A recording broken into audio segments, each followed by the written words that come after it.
بسم اللہ الرحمن الرحیم۔ السلام علیکم دوستو، Multan T V H D میں خوش آمدید۔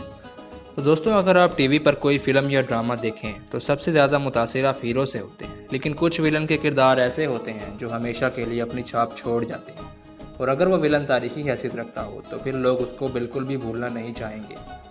دلیرِ سرتگل میں کردوغلو، کارا توائگر، پاپائے اعظم اور ٹائٹس جیسے ویلن آپ نے دیکھے ہوں گے، لیکن ان سب سے زیادہ اگر کسی سے عوام نے نفرت کی ہے تو وہ ہے کردار سعد الدین کوپک کا۔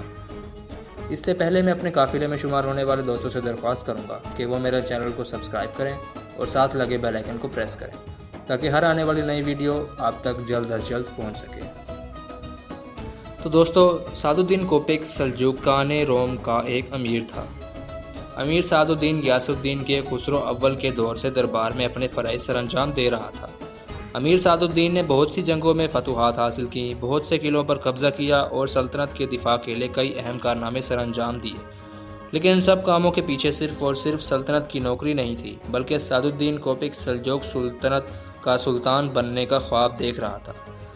خلیج ارسلان اول کے بعد جب سلطان علاء الدین یعقوبت سلطان بنا تو امیر سعد الدین اس کے بہت قریب آ گئے۔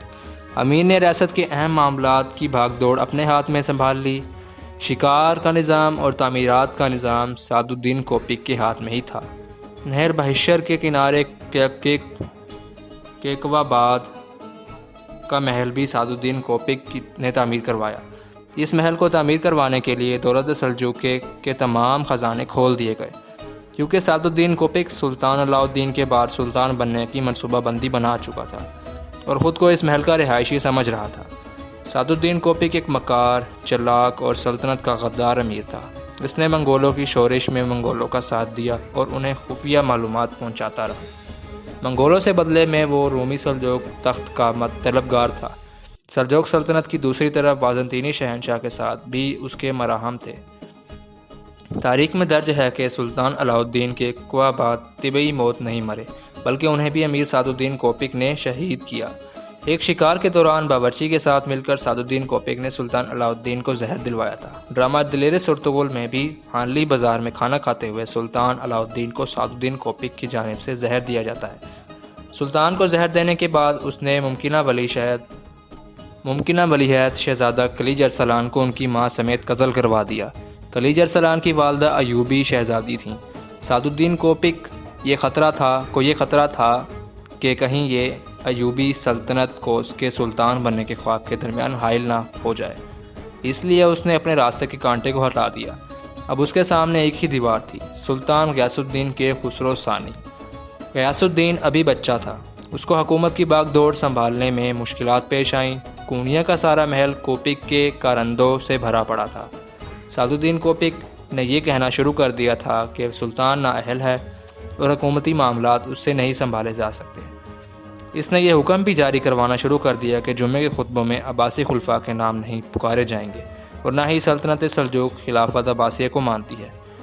ان اقدامات کی وجہ سے سلطان غیاث الدین اس کے خلاف ہو گیا اور اس سے جلد از جلد چھٹکارا پانا چاہتا تھا، اور جب سلطان کے خسرو کو اس بات کا علم ہوا کہ سعد الدین کوپک سلطنت ہتھیانا چاہتا ہے اور اس کے باپ کا بھی قاتل ہے تو اس نے ایک شاہی فرمان جاری کیا جس میں سعد الدین کوپک کو مارنے کا حکم دیا گیا تھا۔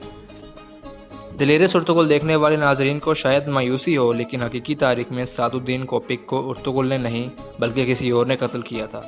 سلطان غیاث الدین کی سلطنت کا ایک اور امیر ہشام الدین کا راجہ بھی کوپک کے ساتھ مل گیا، لیکن بعد میں وہ اس سے بغاوت کر گیا۔ سلطان غیاث الدین نے اپنی سلطنت کے سب سے قابل امیر کو حکم دیا کہ وہ ہشام الدین کا راجہ کے ساتھ مل کر کوپک کا خاتمہ کریں۔ اس شخص کا نام تھا امیر عالم دوان۔ اس نے نہایت بے رحمی سے سعد الدین کوپک کے قافلے پر حملہ کیا اور اس کو قتل کر دیا۔ قتل کے بعد کوپک کی لاش کو لوہے کے پنجرے میں ڈال کر کیکواباد کے محل کے سامنے لٹکا دیا گیا۔ یہ وہی محل تھا جسے سعد الدین کوپک نے بنوایا تھا تاکہ اس پر حکمرانی کر سکے، لیکن حالات کی ستم ظریفی دیکھیے کہ اس کو اسی محل کے سامنے لٹکا دیا گیا۔ تو دوستو، امید ہے آپ کو میری یہ ویڈیو پسند آئی ہوگی۔ اب تک کے لیے اتنا ہی، پھر ملیں گے جلد از جلد ایک نئی ویڈیو کے ساتھ۔ تب تک کے لیے اللہ حافظ۔